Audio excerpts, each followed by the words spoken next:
NEET मामले में 24 लोगों की गिरफ्तारी हो चुकी है, लेकिन अभी ऐसा देखा जा रहा है कि जो बड़ी मछली है वो अभी हाथ में नहीं आई है, क्योंकि लगातार जो सत्ता पक्ष है और विपक्ष है एक दूसरे पे जो है आरोप प्रत्यारोप लगा रही है। कभी तेजस्वी यादव के पीएस पे आरोप लगाया जाता है कि तेजस्वी यादव की मिलीभगत है, तो कभी राजद की तरफ से जो है सम्राट चौधरी पे आरोप लगाया जाता है, और भी नीरज कुमार है जेडीयू के, उन पे आरोप लगातार एक दूसरे पे दोनों पार्टियां आरोप लगा रही है। लेकिन जो मेन अभी मुद्दा है नीट का एग्जाम है वो रद्द कब होगा, इन्हीं सब मुद्दों पे बातचीत करेंगे। हमारे साथ छात्र नेता दिलीप कुमार है। क्या लग रहा है, लगातार दोनों पार्टियां आरोप लगा रही है लेकिन नीट को रद्द नहीं किया जा रहा? देखिए, सबसे पहले तो ये होनी चाहिए कि नीट परीक्षा रद्द होनी चाहिए, एनटीए को भंग किया जाना चाहिए, और जैसे सीबीएसई पहले मेडिकल का एग्ज़ाम करवाती थी वैसे ही सीबीएसई मेडिकल का एग्ज़ाम करवाएं, और परीक्षा तो पहले रद्द होना चाहिए।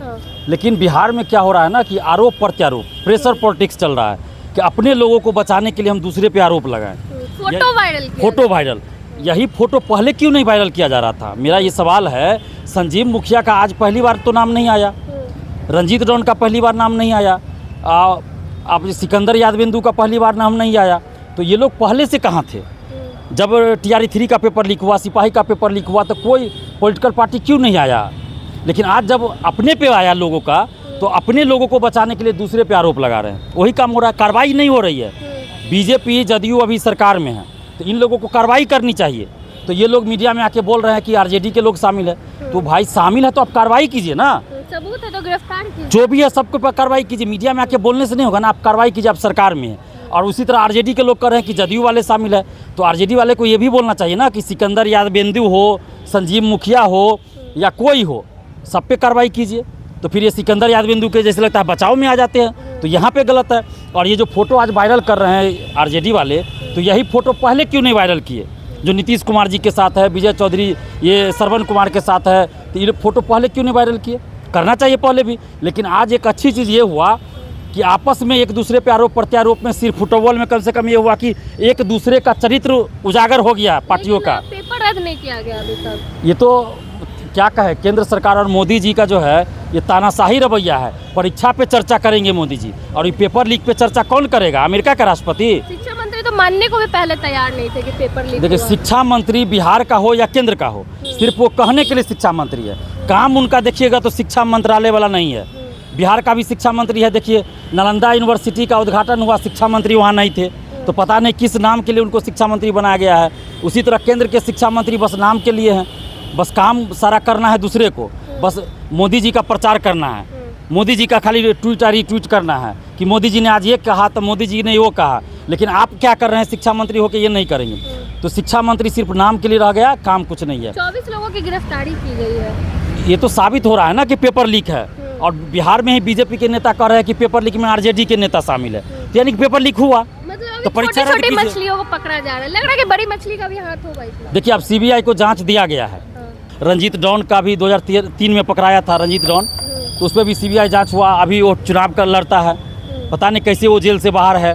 तो पैसा के बल पे ये लोग नेताओं को पैसा पहुंचा के बच जाता है। और बिहार में जितना बड़ा बड़ा सेटर है, ये लगभग सभी बड़ा बड़ा पार्टी जो है उन सबको ये पैसा पहुँचाता है। लगातार पेपर लीक हो, इससे पहले बीपीएससी का पेपर लीक होता है, ऐसे बहुत सारी मतलब अलग अलग जगह पे पेपर लीक होता है, लेकिन फिर भी कार्रवाई सही से नहीं की जाती। देखिए, जब ईमानदारी से काम होगा, निष्पक्षता से काम होगा, लेकिन यहाँ तो चोर मौसेरे भाई वाली बात है ना। यहाँ तो सभी पार्टी के नेता शामिल है शिक्षा माफियाओं को बचाने में, संरक्षण देने में। ये तो साबित होगा। पेपर लीक में शामिल है डायरेक्ट या नहीं है, ये जांच का विषय है।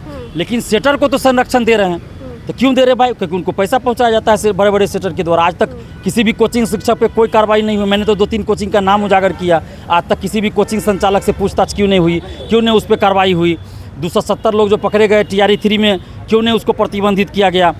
2022 में सिविल सेवा बीपीएससी 67वीं का पेपर लीक हुआ, उसमें कोचिंग शिक्षकों का नाम आया, क्यों नहीं उसको पकड़ा गया? आज तक DSP तक पकड़ा गया, क्यों उसको बाहर कर दिया गया और वो ज्वाइन कर लिया, फिर जॉब में है? तो जब तक आप कार्रवाई नहीं कीजिएगा, और मुख्यमंत्री होकर जीतन राम मांझी जी, जब आर्थिक अपराध इकाई ने कहा कि रंजीत रजक को ज्वाइन नहीं कराना है, इन्होंने DSP बना दिया। चिराग पासवान जी उसको, ये रंजीत डॉन को टिकट देते हैं, ये संजीव मुखिया की पत्नी को टिकट देते हैं। तो इस तरह से पेपर लीक बंद कैसे होगा? नहीं बंद होगा। तो इसलिए ज़रूरी है कि बड़े बड़े सेटर पे कार्रवाई हो, और एक कानून भी बनना चाहिए।